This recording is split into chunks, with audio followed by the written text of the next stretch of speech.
राम राम। विचार के लिए इतने आधार हैं कि हम या हम में से बहुत सारे लोग उन पर बातचीत की शुरुआत करें तो वह क्रम कभी टूट नहीं सकता। लेकिन जिंदगी सिर्फ उन्हीं विचारों में गुम्फित हो जाने का नाम नहीं है।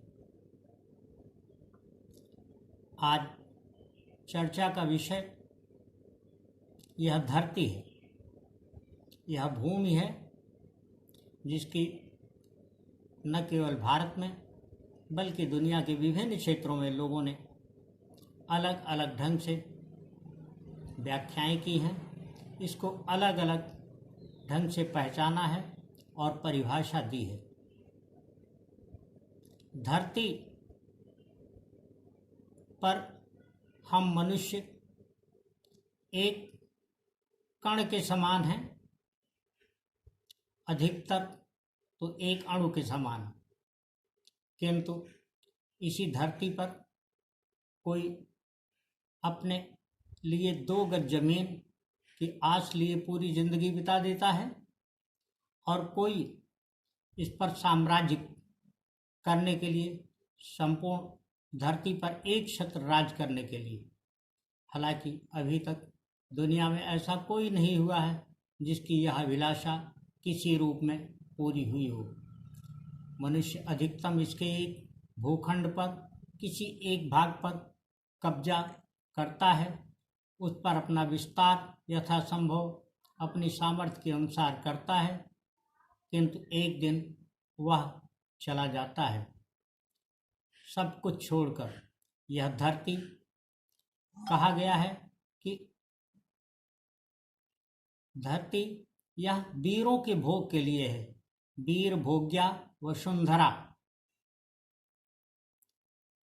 किंतु सारी लड़ाई दुनिया में इस धरती और इसके एक छोटे से टुकड़े के लिए है। उतने बड़े टुकड़े के लिए ही हमारी प्रत्याशा होनी चाहिए जिससे हमारी न्यूनतम ज़रूरतों की प्रतिपूर्ति हो सके। अधिकतम ज़रूरतों का तो कोई आधार नहीं है, न ही पैमाना है, और अधिकतम ज़रूरतों को निश्चित भी नहीं किया जा सकता है। किंतु हम अपने जीवन में ऐसी ज़रूरत जो न्यूनतम हो, जो कम से कम हो, उससे अपना आधार और अवलंबन विकसित करना चाहें तो निश्चित तौर पर हम शांति और कदाचित जीवन के लक्ष्य की ओर भी बढ़ सकेंगे। धरती के बारे में लोगों की धारणाएं जो भी हों, इस धरती पर हम मानवों ने अपने अलग अलग तरीके के इतने सारे भगवान गढ़ लिए हैं कि अगर उन भगवान की प्रार्थना में ही समय बिताया जाए तो कदाचित पूरी जिंदगी कम पड़े। भगवान ही क्या, मंत्र, प्रार्थना, आराधनाएं और उनके तौर तरीकों को अगर मनुष्य इस्तेमाल करना चाहे तो यह पूरा जीवन कम पड़ेगा। तो जिंदगी में जिया क्या जाएगा, जिंदगी का उद्देश्य और अभीष्ट क्या यही है? यह सारे विचार आए दिन मन मस्तिष्क को मथते हैं। किंतु माता भूमि पुत्रोहम पृथिव्या, हमारे अथर्ववेद में कहा गया है कि यह धरती जो संसार है उसकी हमारी माता है और हम संसार भर के वासी जो पृथ्वी पर पूरी फैले हुए हैं इसके पुत्र हैं।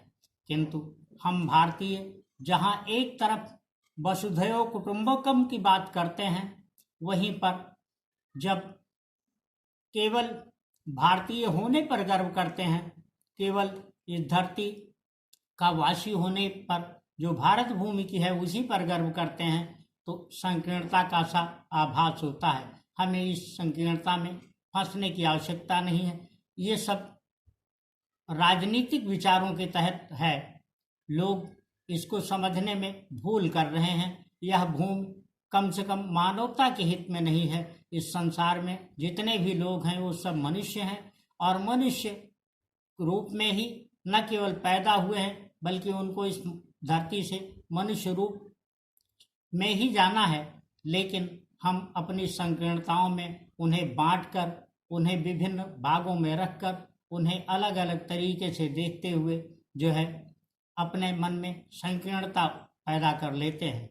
धरती वास्तव में सभी के भोगने के लिए है, लेकिन इसको भोगा उन्हीं ने है, उन्होंने ही इसका लाभ प्राप्त किया है, उन्होंने ही इस पर यश और कीर्ति अर्जित की है, जिन्होंने इसका सही ढंग से और सभी के लिए उपयोग करते हुए इसे संजोना चाहा, इसे संवारना चाहा।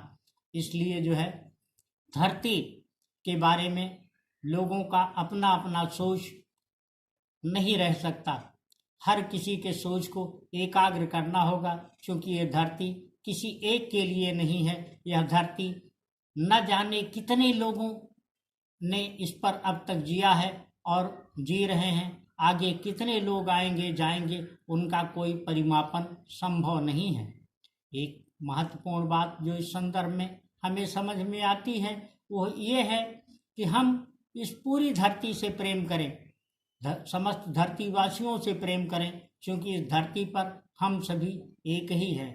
लेकिन इस संदर्भ में एक अहम बात ये आती है कि हमने इस धरती पर अपनी अपनी जो अवधारणाएं विकसित कर लिए हैं, उनके अपने अपने जो प्रतीक बना लिए हैं, वो अपने विश्वास के स्तर पर तो सही है, निजी जिंदगी में तो उनकी अहमियत हो सकती है, किंतु जहाँ समूह, जहाँ समुदाय, जहाँ समाज और जहाँ देश विदेश और पूरे संसार की बात आती है, वहाँ पर यह संकीर्णता बाधक बनती है। हमारे विचारों को यह जो वसुधैव कुटुंबकम की हमारी धारणा है, पूरी धरती ही अपना परिवार है, उस धारणा के विरुद्ध है। इसलिए हमें इस बात को बखूबी समझना होगा कि धरती वास्तव में क्या है और इस धरती का उपयोग किस तरीके से किया जाए, इस धरती के किसी अंश को किस रूप में लिया जाए।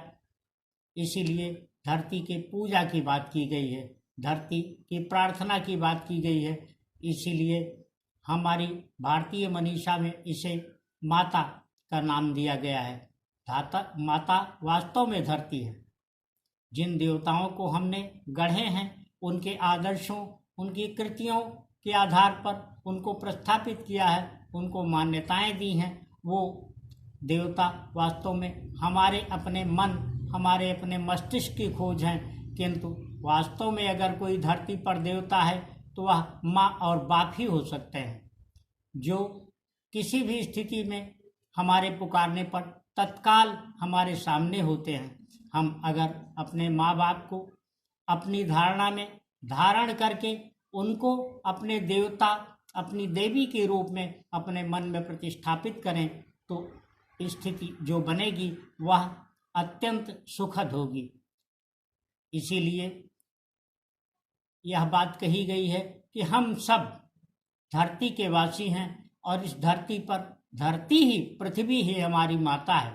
हम धारणा कोई भी रखें, किंतु यथार्थ में जो वास्तविक सत्य है वह यही है कि हर कोई इसी धरती पर जन्मता है और इसी धरती पर ही समाप्त होता है।